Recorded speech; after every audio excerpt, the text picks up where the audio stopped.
amor de Dios siempre es un amor redentor. Y tiene que ser así. Tiene que ser un amor doloroso, sufrido. Vamos a mirar en Oseas capítulo 3 para que leamos de una vez la palabra del Señor. Hoy en nuestra serie de Su historia, nuestra historia, y en este recorrido por la palabra del Señor llegamos al libro de Oseas. Y vamos a leer el capítulo más corto del libro, que es el capítulo 3, que tan solo tiene 5 versículos, pero nos da una idea, una buena idea de todo el libro y permite que tengamos una reflexión cristiana, bíblica esta mañana que nos alimente nuestro corazón. Bueno, leemos Oseas capítulo 3, todo el capítulo de 5 versículos. Y lo hacemos en el nombre del Padre, del Hijo y del Espíritu Santo. Entonces el Señor me dijo: ve otra vez, ama a una mujer amada por otro y adúltera, así como el Señor ama a los israelitas, a pesar de que ellos se vuelven a otros dioses y se deleitan con tortas de pasas. La compré pues para mí por 15 siclos, 171 gramos de plata, y un homer y medio, 330 litros de cebada, y le dije: te quedarás conmigo por muchos días, no te prostituirás ni serás de otro hombre, y yo también seré para ti. Porque por muchos días los israelitas quedarán sin rey y sin príncipe, sin sacrificio y sin pilar sagrado, sin efod y sin ídolos domésticos. Después los israelitas volverán y buscarán al Señor su Dios y a David su rey, y acudirán temblorosos al Señor y a su bondad en los últimos días. Esta es la palabra del Señor. Oremos. Señor, estamos ante tu palabra y ante tu presencia este día. Te damos gracias porque tú has decidido darnos mejor entendimiento y mejor luz para caminar, para vivir nuestra vida en este mundo que nos has puesto, en la época que nos has puesto, en las circunstancias que nos has puesto. No nos has dejado en la oscuridad, sino que nos has dado tu palabra. Y te pedimos que al acercarnos a ella, hoy nuestros corazones sean alimentados por ella. También que seamos traídos de nuevo a ti. Quizá que seamos consolados en nuestros corazones. Te pedimos, Señor, que tu palabra tenga verdaderos efectos al ser expuesta este día, que tu palabra produzca cambios, nuevas cosas en nuestro corazón. Te lo pedimos en el nombre de Cristo Jesús. Amén. Amén. Bueno, algunos de ustedes quizá han experimentado una decepción amorosa. No vamos a pedir que alcen la mano para no avergonzarnos. O sea, usted ha estado despechado. Bueno, cuando yo era más jovencito era muy enamoradizo. Pero yo tenía un problema, yo me enamoraba solo. A mí me pasó, ustedes saben lo de ella es mi novia, pero no sabe. Más o menos me pasó así. Pero después descubrí que esas como 3 o 4 muchachas de las que me llegué a enamorar yo solo, no me correspondieron ni por feo ni por poco interesante, sino que así me guardó el Señor. Hasta que conocí aquí a esta chica tan hermosa. Bueno, pero yo no sé cómo serán sus historias de amor o de desamor sobre todo. Porque miren cómo es de hermoso cuando la persona que uno ama y la que lo ama a uno es la misma. ¿Sí o no? Ah, eso es una belleza. Que Que la persona que uno ama y la que lo ama a uno es la misma. Eso es muy bueno.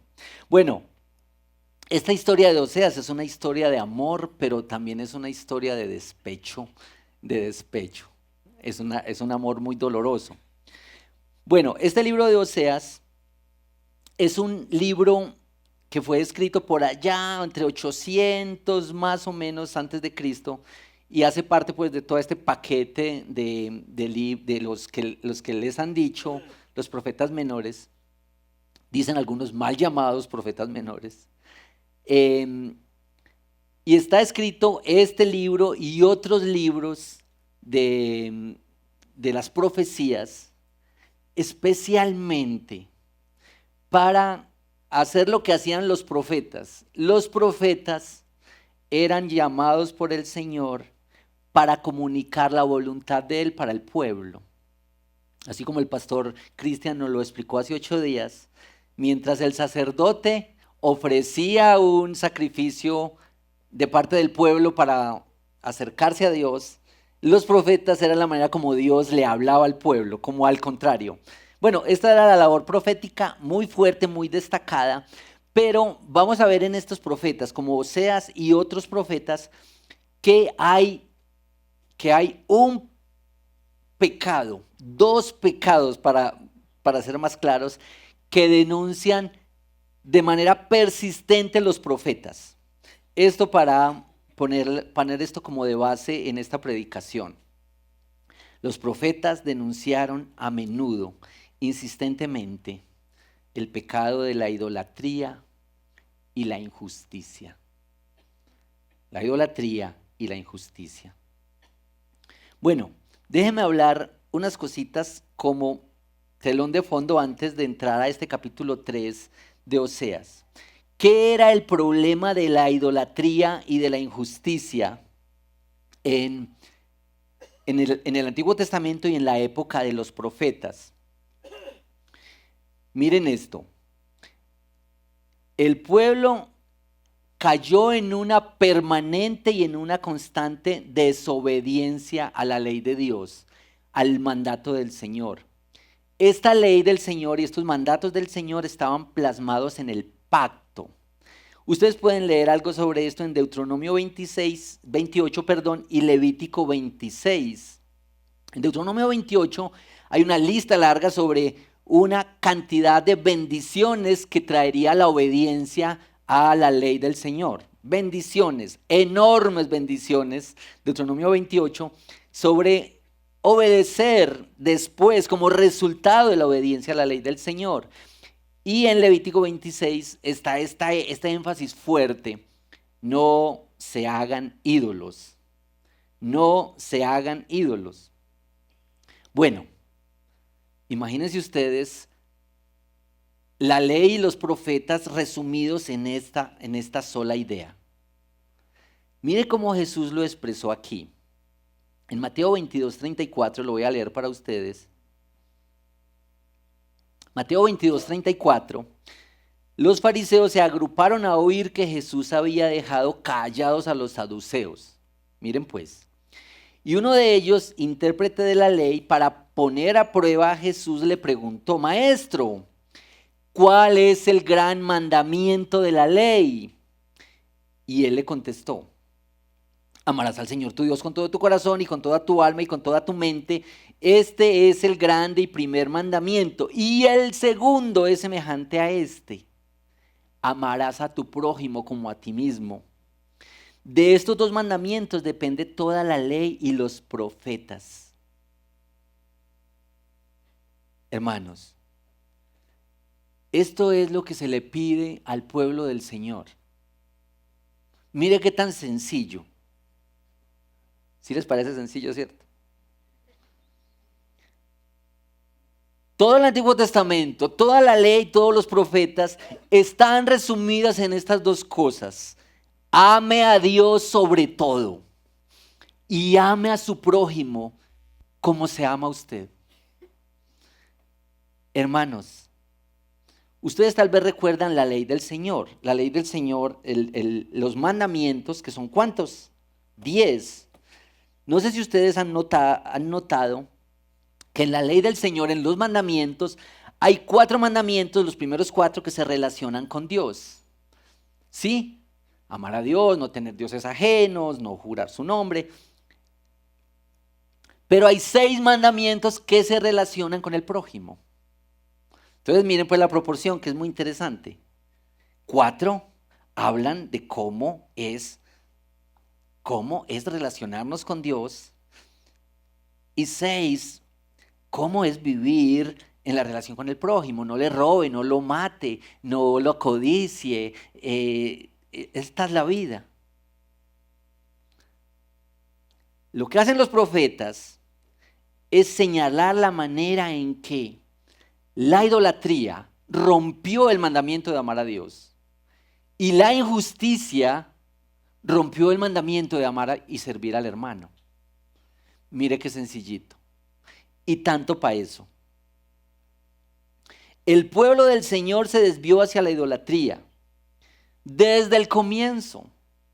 El Señor lo llamó, el Señor llamó a Abraham, le dijo: voy a hacer de ti una nación grande, y luego ellos estaban en Egipto, y luego los rescató de Egipto, les dio unas normas, les dio unas leyes, les dio las bendiciones por la obediencia, les dijo: no se hagan ídolos, pero el pueblo ligero se desvió hacia la idolatría. Desde el becerro de oro, cuando Aarón dijo: nosotros tiramos ahí unas joyas, y salió ese becerro. Porque decían: ese Moisés, quién sabe, se perdió Moisés. Hermanos, la idolatría se introdujo en el alma, en la mente, en el corazón del pueblo del Señor desde el comienzo. Luego en este tiempo de los profetas, la idolatría tenía la forma de la adoración a Baal, y se mezclaron, y la adoración al Dios de Israel se mezcló con la adoración a Baal. Bueno, aquí está Oseas para decirle al pueblo, denunciar la idolatría. En la época de Oseas, la adoración al Dios de Israel y la adoración a Baal eran la misma cosa. Es decir, podían ir a una reunión o a otra. Podían rendir sus vidas y humillarse a la vez ante el Dios de Israel y el Dios de la época. El Dios que estaba ahí, el Dios de moda. El Dios que está moviéndose por ahí. Y esto mezclado con la adoración al Dios verdadero, como si fuera una gota de veneno mortal en un recipiente con 3 litros de agua. Una adoración al Dios verdadero, pero un poquito aquí, porque este Baal es más cercano, porque este Baal nos resuelve rápido, porque lo podemos ver, hay una imagen de él.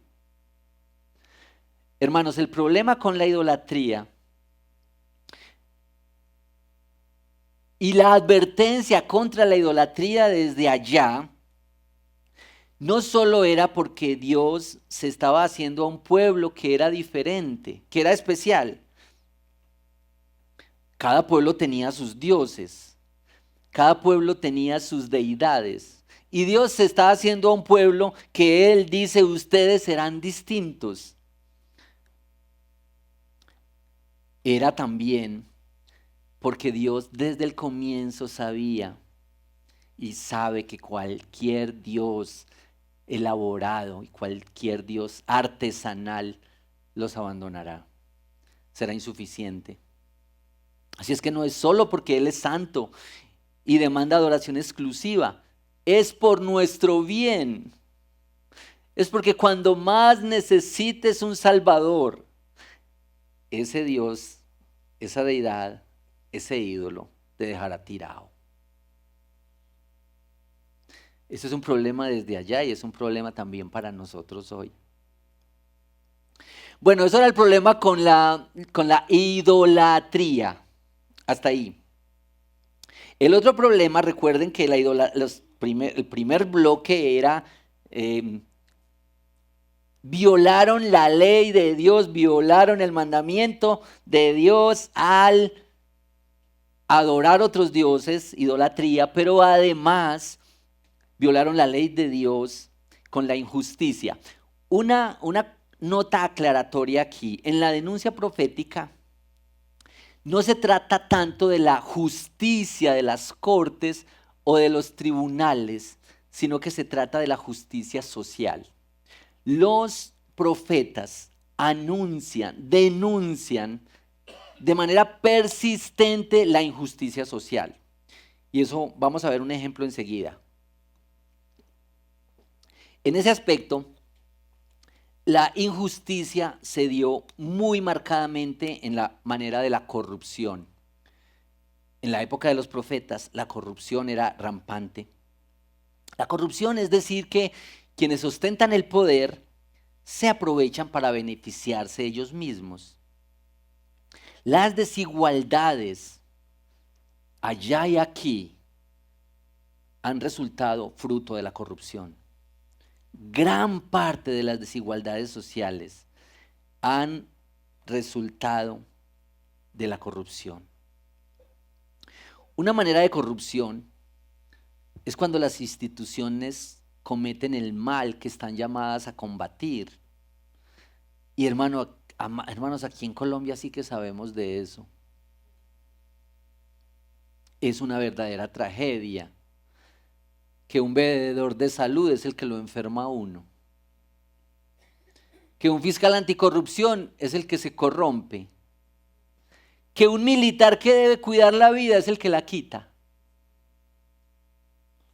Las grandes injusticias sociales están asociadas a la corrupción. Hermanos, si ustedes escuchan noticias, yo no sé si usted logra conmoverse. Que alguien que tiene el dinero para llevarle agua a un pueblo apartado y pobre, se quede con ese dinero. Que alguien que le dan el dinero para que le lleve los alimentos a unos niños en un programa de alimentación escolar, que un grupito de personas se queden con ese dinero. ¿No les parece una cosa muy dolorosa a ustedes? ¿No hará el Señor justicia de que quienes tienen que administrar la salud, contratar, pagar los medicamentos para los que no necesitan, unos pocos se queden con toda esa plata? Hermano, eso pasaba allá también. Hay un relato dramático que quisiera poner como ejemplo de la época de los profetas. No lo voy a leer completo, pero les quisiera pedir que ustedes lo lean en su casa. Se los voy aquí a parafrasear. En Primera de Reyes 2 se relata una historia que se llama la viña de Nabot. Ahí está Acab. Acab era el rey y era el rey de Israel. Imagínense ustedes. Acab era el esposo de una señora muy conocida que se llamaba Jezabel. Era la esposa. Es la misma que tuvo unos problemitas con Elías y lo quería matar. Bueno, resulta que Acab, que era un rey poderoso, se enamoró de la huerta del vecino y se llamaba Nabot. Y entonces Acab le dijo a Nabot: véndeme tu huerta, porque a mí me gusta. Y Nabot tenía esa huertica como una herencia. Y Nabot dijo, las palabras que usa el texto es: por nada del mundo voy a vender mi herencia. Entonces el relato dice que Nabot se fue muy preocupado para su casa y no podía dormir. La esposa le dijo: ¿usted por qué está desvelado, mijo? ¿Qué es lo que le quita el sueño? Y entonces él le contó: mira, es que me gustó esa tierrita. Entonces ella le dijo: ¿y usted no es el rey, pues? Duérmase tranquilo que mañana yo le arreglo eso. Bueno, lean el texto y verán que es muy emocionante la historia. La señora armó una trama de manera que unas personas acusaran falsamente a Nabot, de blasfemar contra Dios, Nabot murió apedreado. Y entonces Jezabel le dijo a Acab, ahí tienes tu viña.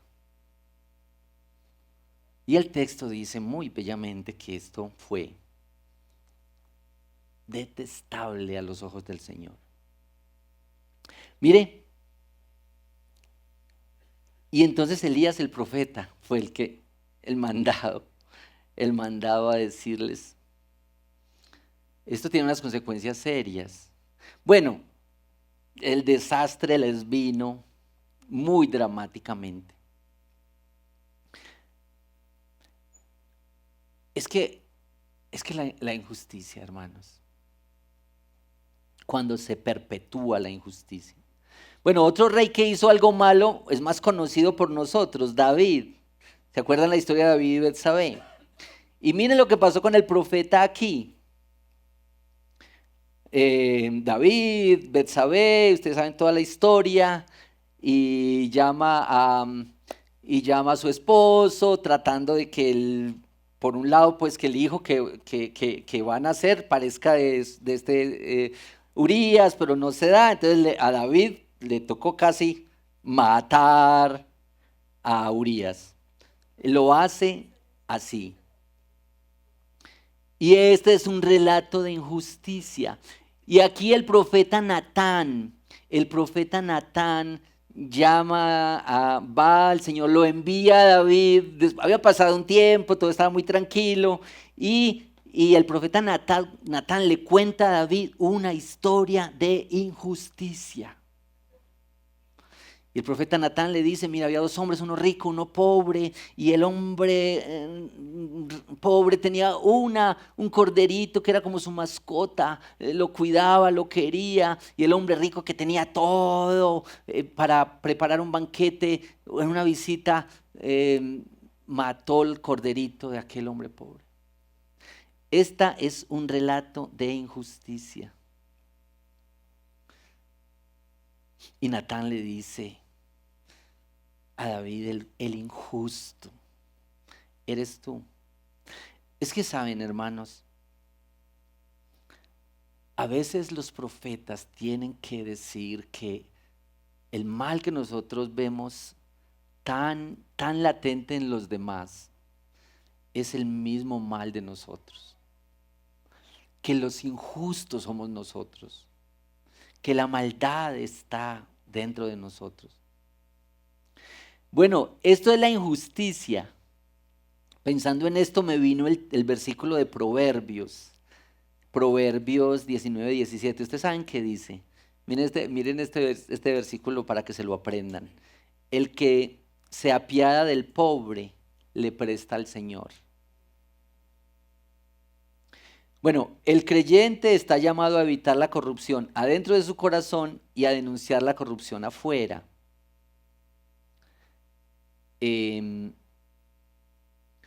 Atender el llamado de la palabra del Señor resulta aquí esencial. Bueno, entonces vamos bien hasta ahí.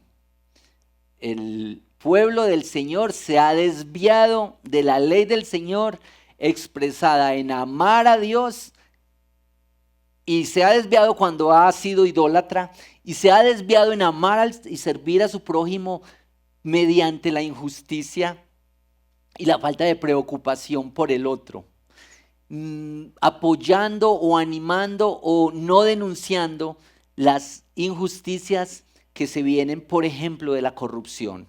Y la corrupción, veremos más adelante, puede darse allá en los grandes lugares del poder, pero hay muchas corrupciones también aquí dentro de nosotros, muy cercanas en nuestro corazón. Bueno, hasta ahí pues estos dos elementos de la idolatría y la injusticia.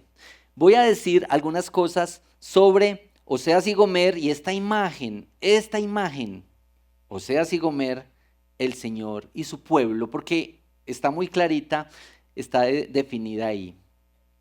Bueno, Oseas es como la profecía encarnada. Aquí en Oseas el mensaje es el profeta.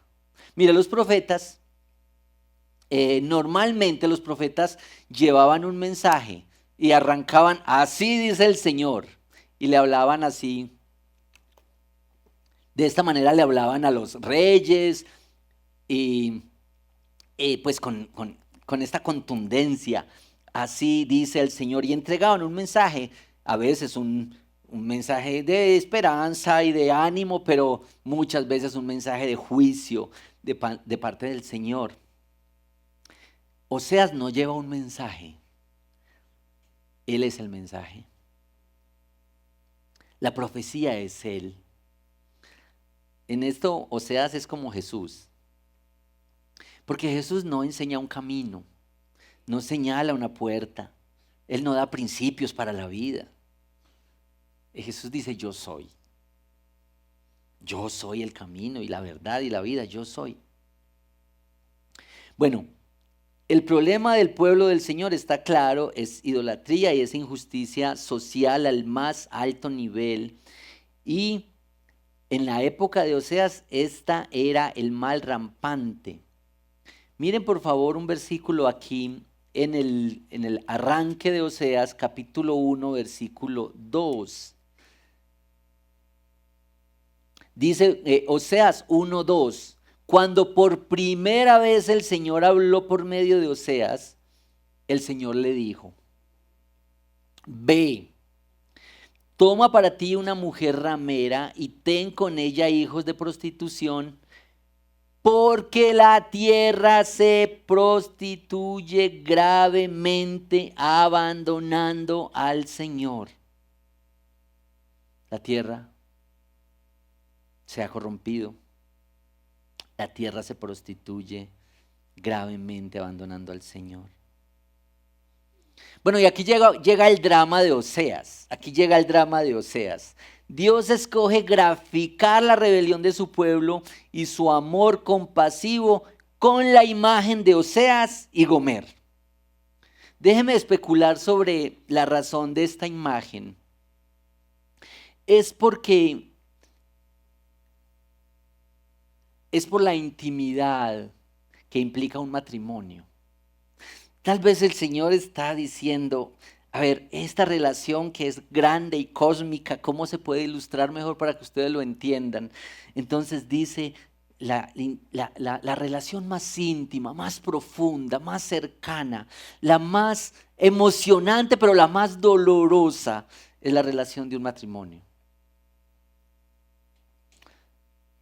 Dice Keller que el matrimonio es la experiencia más extraordinaria y la más dolorosa.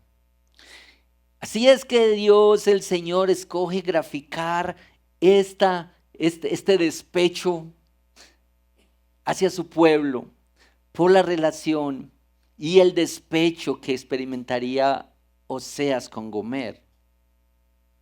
Hay que decir que en el matrimonio se establece la comunión en el nivel más íntimo y profundo. Bueno, todos nosotros sabemos que los matrimonios son imperfectos, pero los matrimonios que funcionan bien tienen una profunda intimidad. Y no solamente me refiero a la intimidad sexual. Por ejemplo, un matrimonio que funciona bien, se pueden revisar el celular. Incluso, imagínense. Y no hay problema. Porque eso es mucho problema. Lo que sea menos el celular. Hermanos, también hay que decir en esta historia que se está graficando con el matrimonio, que la ruptura del pacto matrimonial por la infidelidad trae un gran dolor a la pareja, que se experimenta como una tragedia, que algunos incluso dicen, yo perdono lo que sea menos una infidelidad. Oseas es el mejor hombre. Oseas es el mejor hombre. Y va a casarse con una mujer adúltera. Una que rompe el pacto vez tras vez. Oseas es el amante que insiste de una manera irrazonable y lógica. La mayoría de los esposos diría, bueno, tú te lo pierdes. Tengo varios esperándome. Pero este esposo no es así. No está en juego su ego. No está en juego su prestigio. No ve que pueda perder algo. Todo su interés está en ella. En el capítulo 3, cuando leemos este texto, ven que arranca diciendo, ve otra vez. Es decir, ya se había ido. Para el capítulo 3 ya tenía sus 3 hijos. En el 2:4 dice que eran hijos de prostitución. Es decir, quizá estos no eran hijos de Oseas. ¿Se acuerdan de los hijos de los nombres? Jezreel, el primer hijo. Dios esparce. Lo Ruamá. No tendré compasión de este pueblo. Lo Amí. Ellos no son mi pueblo. ¿Usted se imagina cómo se llamaban los niños en esa casa?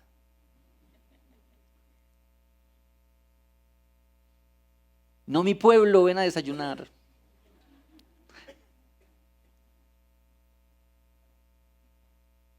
Ella se había ido de regreso a su mundo. Aquí en este capítulo que leímos, dice que él la tuvo que comprar. Quizá estaba prestando servicios sexuales en el templo pagano.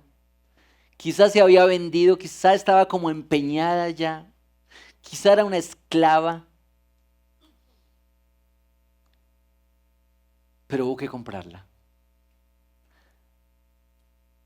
Y Oseas tuvo que pagar un precio por ella. Bueno, hay tantas cosas del Evangelio en esta historia. Porque lo que hace este texto y lo que hace Dios aquí en este texto con una historia tan dramática es ilustrar el Evangelio. Pero no solamente lo romántico del Evangelio. Hermanos, cuando decimos que su historia es nuestra historia, no queremos decir solamente cosas hermosas y maripositas en el estómago. Hermanos, el amor de Dios por nosotros es un amor precioso. Y cuando digo precioso, no digo en lo bello, sino en el alto precio. El Evangelio se trata de un amor así. Gomer tenía que ser amada así. No había otra manera. Sin este amor no sería capaz. Tuvo que ser amada así, porque había llegado al punto en el que sencillamente no podría salir por su voluntad. Su obstinado corazón la condujo allá. Este es un amor movido por la voluntad de otro. Hermanos, nosotros que desistimos fácil, nosotros que esperamos hasta que correspondan a nuestro amor, nosotros esposos que estamos dispuestos a dejar a la esposa por cualquier cosa, porque se le quemó la arepa, porque el de ayuno estaba frío. Hermanos, este amor es movido por una voluntad. Este amor designa una inclinación irresistible del corazón a un objeto elegido. Desde el principio el amor de Dios ha sido un asunto de elección. Él decide amar a su pueblo y la razón para amarlos no está en su atractivo o en su dignidad. Este es un amor de gracia. El motivo del amor gratuito y electivo de Dios se encuentra en Él, no en nosotros. no en el objeto de su elección. Esto es lo que hace la gracia tan asombrosa. Pero es un amor costoso. Por eso, si tú has experimentado el amor de Dios, la gracia del Señor, la misericordia del Señor, tú y yo debemos recordar todos los días que este es un amor que sí costó, que sí hubo un precio para pagar, solo que tú no lo pagaste, solo que no lo pagué yo. Hermanos, pero pensemos que así también es el perdón de en nuestras relaciones. Alguien paga. Si tú decides perdonar, amar así, tienes que asumir un costo. Tienes que llevar un precio por eso. Tal vez sea el precio de la vergüenza, el prestigio, tal vez sea un precio financiero, pero siempre el perdón tiene un precio. Hay un costo que hay que pagar. En nuestra salvación no lo pagamos nosotros, lo pagó el Señor. Este perdón que se da aquí también es un perdón un perdón que se entrega. Miren que en el versículo 3 dice, yo seré para ti. Yo seré para ti. Bueno, esta porción que leímos de Oseas capítulo 3 es corta, pero tiene muchos elementos, mucho contenido. Este capítulo 3 que tiene 5 versículos, uno lo puede dividir en dos pedacitos. Al comienzo, esta indicación, ve otra vez, búscala, cómprala, la compré. Y en el versículo 4 hay un ¿por qué? ¿Por qué? Y yo quisiera, hermanos, animarlos en este momento a que pensemos en esto. La imagen es muy dramática. Ir a rescatar a esta mujer, pagar por ella, traerla de regreso, decirle te quedarás conmigo. Es muy dramática, es muy dolorosa, uno está como abrumado con esta historia.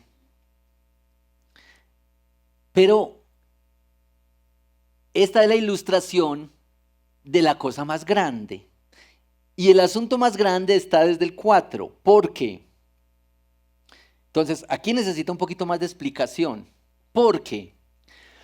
Por muchos días los israelitas se quedarán sin rey y sin príncipe, sin sacrificio y sin pilar sagrado, sin efod y sin ídolos domésticos. Después, los israelitas volverán y buscarán al Señor su Dios y a David su rey, y acudirán temblorosos al Señor y a su bondad en los últimos días. Ojo, porque la primera parte está mostrando y señalando una cosa que es más grande de lo que el Señor está haciendo. Así es que uno no debería quedarse con la ilustración que va a contar la historia grande. ¿Sí? Esto le pasaría al pueblo de Dios. La propuesta para la renovación política de Israel es una combinación de amor con disciplina. Amor con disciplina. Amor en esta determinación de ir por ella. Disciplina, ya que los líderes políticos y religiosos se habían corrompido. Aquí no se les promete nuevos líderes, sino que se les dice que se va a quedar sin ellos. Noten por favor este listadito de sin. 3 parejitas de sin. La manera como el Señor va a tratar con esta esposa infiel es restringiéndole cosas. Restringiéndole cosas. Sin rey, sin príncipe, sin sacrificio, sin pilar sagrado, sin efod, sin ídolos domésticos. Este trato del Señor tiene un amor que va y rescata y compra y paga. Y este trato del Señor tiene en un segundo momento una expresión de yo te amo tanto, que voy a quitarte los objetos que adoras. Este amor también restringe la compra para redimirla. Oseas practica la compra y el aislamiento. Ya no vas a poder irte detrás de tus ídolos, detrás de tus amantes. Vas a quedarte conmigo. Serás para mí y yo seré para ti. Pero eso implica en algún momento para Gomer implicó estar como secuestrada. Ya no vas a poder ir detrás de tus amantes. Ya no vas a tener aquello que tanto amas y los lugares que prefieres, las relaciones que tienes. Aquí eran autoridades civiles, políticas y religiosas. Oseas practica la compra y el aislamiento. La compra para redimirla. En esta lista de cosas que el Señor le está diciendo al pueblo de Israel que no van a tener, están los ídolos clásicos, dinero, fama y poder, representados en el tamaño de la economía, las fuerzas militares, el conocimiento. Imagínense que Dios tenga que quitarle las cosas, arrebatarle sus ídolos. Debe ser doloroso en un principio. Voy a citar aquí al doctor Milton Acosta de este librito de Voces contra la Corrupción. Solamente este párrafo.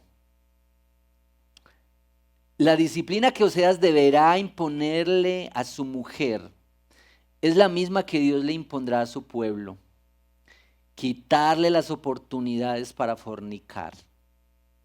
Esta es una metáfora para decir sobre el abandono de Dios y su palabra. Dios les quitó el foco de idolatría, los restringió, les quitó el lugar de confianza, las llevó al desierto. Un dramático tour por el desierto, no para matarla de sed, sino para que en su sed encontrara al Señor. Noten pues, les quitó lo que más amaban, para que así lo amaran a Él. Este es un amor redentor, pero es un amor costoso. Cada cosa que anunció Oseas al pueblo de Dios se cumplió. Dios cumplió cada una. Esta es una intervención extrema de Dios hacia su pueblo. En el versículo 5 al final del capítulo dice, después volverán. Aquí no menciona el exilio, pero la mayoría de teólogos dicen que se trata de lo que el pueblo del Señor sufriría en el exilio. Y ahí se cumpliría esto de no tener ninguna institución, no tener rey, no tener jueces, nada. Los exiliados no pueden tener nada. No hay instituciones en el exilio. El trato del Señor fue doloroso y largo, pero el trato del Señor no acabó a su pueblo. Al final es muy esperanzador. Volverán y buscarán al Señor su Dios y a David su rey, y acudirán temblorosos al Señor y a su bondad en los últimos días. Hermanos, qué cosa tremenda. La pérdida de las instituciones para Israel fue parte de la disciplina del Señor. Y estaban allá por muchos años,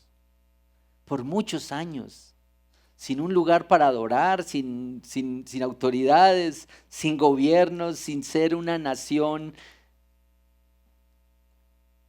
que puede expresar comunitariamente.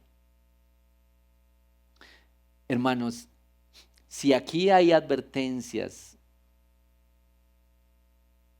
sobre los problemas de la corrupción, si en lo personal e institucional no se enfrentan con seriedad las corrupciones y todas las implicaciones que traen las corrupciones, las implicaciones de la injusticia. Entonces, hermanos, atentos a esto, las instituciones van perdiendo la credibilidad. ¿Usted sabe por qué en Colombia vota tan poquita gente? Pues porque no creen en el gobierno. Ustedes saben que en Colombia de cada 2 personas que pueden ir a votar, vota uno, más o menos. O sea, el 50% del censo electoral. Pues claro que usted le pregunta a las personas, ¿usted por qué no vota? Y usted dice, ¿pero para qué? ¿Para que se sigan robando la plata? Para los mismos. Hermanos, es que las corrupciones van escalando y van haciendo efecto en la confianza de las instituciones. Lo curioso es que en esta historia Dios no les dice, les voy a dar un nuevo rey, sino que les dice, les voy a dejar sin rey. La disciplina para ellos fue así. Hermanos, permíteme hacer esta advertencia de nuevo. Nosotros hemos de denunciar las corrupciones en nuestro corazón, en nuestra vida, las pequeñas corrupciones, y hemos de denunciar las corrupciones afuera, denunciarlas, avisarlas, y quienes participamos en cargos públicos y quienes participamos en lugares donde nosotros debemos combatir las corrupciones, debemos hacerlo con vehemencia, por la fe y por el evangelio. Si no, hermanos, vamos a la hecatombe. Denunciar y no practicar la corrupción. Amar la justicia y el derecho. Hacer justicia y misericordia. Impulsar el interés de servicio y el amor incondicional por el otro. Hermanos, déjenme volver al comienzo. Si la cosa es amar a Dios y amar al prójimo, ¿por qué nosotros somos tan descuidados con el prójimo? ¿Por qué pensamos tanto en nosotros mismos? En tener nuestras mejores cosas, en tener nuestra mejor educación, formación, bienes, riquezas, ganancias, sabiduría, bienestar personal. Hermanos, si amar a Dios está aquí y amar al prójimo está aquí a un ladito. ¿Y cómo amamos al prójimo? Mire, el texto en el Nuevo Testamento dice el que no ama a su hermano a quien ha visto. ¿Cómo dice que va a amar a Dios a quien no ha visto? Hermanos, nosotros vivimos en un mundo muy egoísta, muy egocéntrico, muy egolátrico. ¿No les pasa a ustedes que uno vive con unos vecinos que nunca saluda? Que no se da cuenta de nada. Que nos interesa a nosotros. Hermanos, es tan serio tu interés por el otro, tu interés por las otras personas. Es tan serio como tu interés por Dios. Porque es el pecado, la idolatría o el desinterés por los otros. Que cada uno resuelva. Hermanos, esta es la denuncia aquí. Y cuando uno dice interés por el otro, ese otro a veces es cercano, amable, querido. Hermano, pero el interés por los otros, el interés por los de afuera. Hermanos, el interés por los marginados. Hermanos, el interés por los más pobres, por los que no tienen los beneficios de vivir en una ciudad grande, capital. Esto es un llamado para el creyente. Claro que tenemos que denunciar la corrupción desde nuestro propio corazón y la corrupción grande que ocurre en este país. Pero hermanos, nosotros atendemos al llamado cuando servimos con amor y con gracia y con cuidado a los demás. Cuando sirves en el lugar donde el Señor te ha puesto. Cuando estás cuestionando las formas no santas en cómo se hacen las cosas. Cuando estás ayudando a otros. Estás combatiendo en algún sentido la corrupción en tu propia vida y en este país. Bueno, a pesar de esta idolatría y de esta corrupción de nuestro corazón, esta Gomer es amada así. Es un amor exclusivo y es un amor santificador. Es un amor doloroso, es restrictivo, contiene disciplina, porque el Señor al que ama disciplina. Te amo de tal manera que quiero cambiarte, dice el Señor. Dice Gomer, dice Oseas a Gomer. Al profeta se le pide que haga lo que Dios hace con su pueblo. Enfrentar el mal con el bien. Así como dice Romanos 12, no seas vencido por lo malo, sino vence con el bien, el mal. ¿No es esto muy bello y muy cristiano? ¿No es así como el Señor nos ha amado a nosotros? Quizá, así como pasó con el pueblo del Señor, a veces un tour por el desierto es parte del tratamiento para la conversión. Nuestro problema es que cuando pasamos por un desierto, inmediatamente estamos pensando que Dios ya no nos ama, nos ha olvidado, que Dios nos está castigando, porque algunos falsos profetas nos han dicho que la señal de la bendición de Dios es ¿qué? Prosperidad, riqueza, tener todos los bienes materiales es la señal de la bendición del Señor. Aquí en este profeta dice, a veces cruzar por el desierto es parte del tratamiento para la conversión del alma. Así le pasó a Oseas con Gomer y así le puede pasar al pueblo del Señor. Así le pasó a este pueblo del Señor. ¿Qué las palabras fuertes acá? Bueno, esta es mi conclusión. Versículo 3, voy a leer de nuevo estas palabras porque yo quiero que ustedes se queden con esto. Te quedarás conmigo por muchos días. No te prostituirás ni serás de otro hombre, y yo también seré para ti. Este es un amor redentor. Este es el amor que disciplina, hermanos. Ten en cuenta que este amor puede incluir pasar por el desierto y con toda seguridad implica restricciones hacia aquello que hasta ahora concentra tu atención. Él promete quitar los altares y uno se tiene que preguntar cómo le responde al Señor. Entonces, la respuesta tiene que ser volverse de los ídolos al Dios verdadero. Día a día, denunciando cosas que amas más que a Él. Cosas que ocupan el primer lugar en tu vida.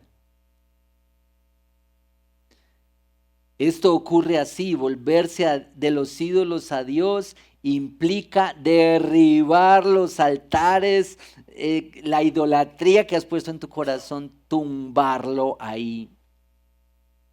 Te quedarás conmigo por muchos días y no te prostituirás ni serás de otro, y yo también seré para ti. ¿Y cómo responde uno esto respecto a amar al prójimo como a uno mismo? ¿Cómo funciona eso? Hermanos, que el Señor nos aumente el interés por los otros. Que el Señor nos aumente nuestro entendimiento, que cuando tú haces un mal a alguien, cuando tú ofendes a alguien, cuando tú no ayudas al que necesita, cuando tú guardas rencor y maldad en tu corazón hacia otro, esto es extremadamente grave ante los ojos del Señor, que dice amar a Dios y amar al prójimo.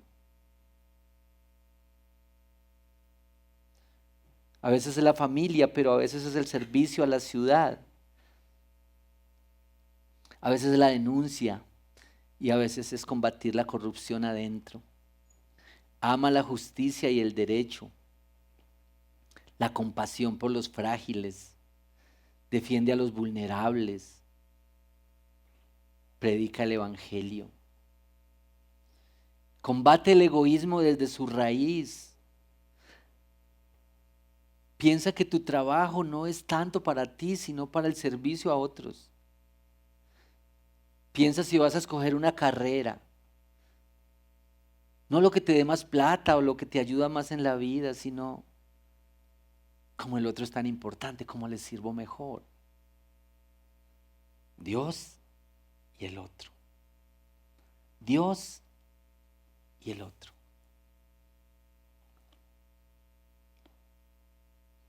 Dijo Jesús leyendo el libro, el rollo. El Espíritu del Señor está sobre mí porque me ha ungido para anunciar el Evangelio a los pobres. Me ha enviado para proclamar libertad a los cautivos y la recuperación de la vista a los ciegos, para poner en libertad a los oprimidos, para proclamar el año favorable del Señor. Hermanos, que el Señor nos ayude y nos enseñe a responder a un amor así, un amor tan extremo, un amor redentor.